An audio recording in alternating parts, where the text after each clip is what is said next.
I'm Judge Jeanine Pirro in for Geraldo, and this is a special edition of Geraldo at Large. Tonight, there is a battle going on in this country, and it started in Arizona. But as the battle lines are drawn, we ask, are the people of Arizona evildoers, or are they innocent citizens who are just closer to the issue than the rest of us? Is the federal government refusing to do its job in securing our borders? Tonight, we examine the Arizona law, and guess what? We actually read it. Is the Arizona law constitutional? Does it discriminate against Hispanics? And does it permit racial profiling? We will answer those questions and more. And this week, in a grand act of hypocrisy, Mexico's President Felipe Calderón came to our country and lectured us on how we should treat his citizens. Let's watch. This fight is not only and not mainly about stopping the drug trade only. It is first and foremost a drive to guarantee the security of Mexican families who are under threat from the abuses and the vicious acts of criminals. The challenge to our security has roots on both sides of the border. I admire the American Constitution, and I understand that the purpose of the Second Amendment is to guarantee good American citizens the ability to defend themselves and their nation. But believe me, many of these guns are not going to honest American hands. Instead, thousands are ending up in the hands of criminals. This from a man whose country has a murder rate of more than 3 times that of the United States, lecturing us on the danger of assault weapons, where unreported crime is near 85% because of high levels of corruption within the government, and whose number 2 source of income is United States money sent back home from Mexican immigrants living in the United States to the tune of $22 billion a year. Tonight, we'll tackle the way he treats illegals in his country. And by the way, has anyone asked why the Mexicans are running from his country into ours? Here with me tonight is constitutional lawyer and syndicated columnist Ann Coulter, former Texas State Representative Domingo Garcia, who just met with Arizona Governor Jan Brewer to request that she rewrite the Arizona law, and the president of Hispanics Across America, Fernando Mateo. Fernando, you're closest to me. I'll start with you. Thank you. What did you think of Calderón's chastising us about the assault ban weapon? I think that President Calderón was just delivering a message for this administration. I don't think that this administration had no idea what he was going to say. I think think they knew he was going to say it? No question about it. I mean, he's delivering the message of the administration because, in essence, he's the perfect person to do so. Okay. It just surprises all of us that people wouldn't, think that. Well, Ann, what do you think of the comment that he made? I'm more interested in the reaction of one half of the Senate there, all the Democrats standing up and giving him a 2-minute standing ovation. And if Republicans aren't as stupid as I think they are, they will have that video. It will be in every campaign ad. I want specific focus on which senators were standing up giving him a standing ovation for that, particularly Barbara Boxer running in California.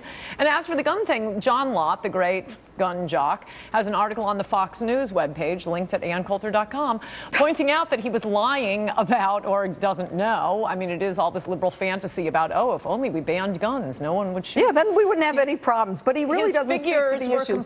Domingo wrong. Garcia, let me ask you. You're an organizer, a lawyer. You organized the march in some of the massive rallies that we've had over the years. I mean, do you think Calderón was, a little out of line in coming here and lecturing us on what we should do when the problem has to do with immigrants coming to this country illegally? Well, you got to remember, you got corporations who want cheap labor. They're the ones that hire the immigrants to pick our crops, clean the dirty diapers of babies all over America, clean toilets and soil sheets and hotel rooms.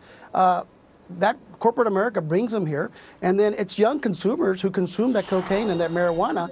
So we're importing drugs and cheap labor, and we're sending dollars and guns to Mexico. So what are you saying, Domingo, that they're doing us a favor by bringing the drugs here? I mean, what are you saying? That, you know, they want to do the drugs, and so that you're accommodating us? What's that about? No, I think that there's a problem that's binational in nature. Mexico is providing drugs and labor over here, and the United States is sending guns and money down to Mexico. And you know it's what, a problem Domingo? that needs to be solved duly. I don't think anybody would argue with you. I mean, there's no question that first of all, there are many immigrants who come here legally or illegally, and I don't think anyone will disagree with me, who want to work, who are hardworking individuals, and we are a nation of immigrants. Come on, let's face it. But the bottom line is, do you think everybody should be allowed to come to the United States, no matter who they are, that we shouldn't be able to ask them if they got a criminal record, if they've got a contagious disease, if they're going to dilute the workforce, if there's a problem with national security? You think that everybody should be able to come in? Domingo, I want to ask you that. No, I think we need to secure our borders. I think we need to have a rational immigration reform package. For example, right now for a Mexican in Mexico to get in line, the average Mexican would have to wait 131 years. Yeah, but you know, so what? There are people across the world who are doing this legally, who are waiting year after year for visas, for passports. Let me go to you, Fernando. I mean, I feel you're chomping at the bit here. I mean, what should we do about the 12 million illegals? The 12 million illegals that are here, a lot of them have been here all of their life. You know, they've gone through elementary school, junior high school, and all of a sudden, you know what? They realize that they need papers in order to find a good job. So what do we do? Well, what we need to do is what Ronald Reagan did. You know, we need to give them a break if they haven't committed a crime in this country. Right. We need to allow them to produce. Right now, we are the suckers, the taxpayers. We're the ones that are carrying the weight. That's you right. know what?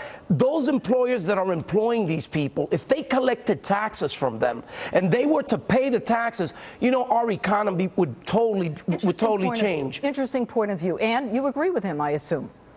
I think you don't want to start looking at it from the point of the ones who have already been here all this time. But they're here illegal, Ann. They're here illegally, and they've been here illegally for 20 years. As I was saying, you don't want to start with that. We have a couple of seconds, Ann. Get to the point. That's why it was a mistake for Reagan to grant amnesty to these 3 million, because then you get more rushing across the border. You want to see how to prevent them from rushing across the border by not granting them amnesty. Domingo, Fernando, stand by. When we come back, what does the Arizona law really say? Reading is really super swell. Reading's great, so let's all shout it out. Reading helps you know what you're talking about. Have you read the law? As well. Have I read the law? Yes. No.